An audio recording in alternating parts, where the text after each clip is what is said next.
Hello, everyone. Hope you're doing well. So, the final exam week is upon us.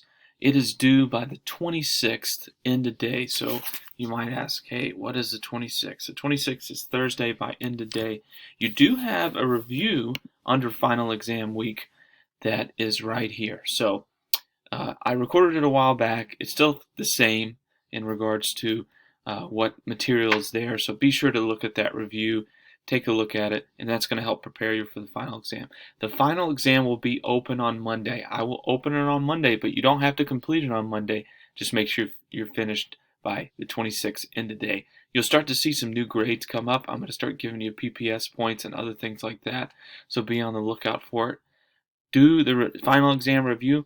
Prepare those essays. Get ready. On Monday, the final exam will be open, and you're able to do it anytime between Monday and the 26th.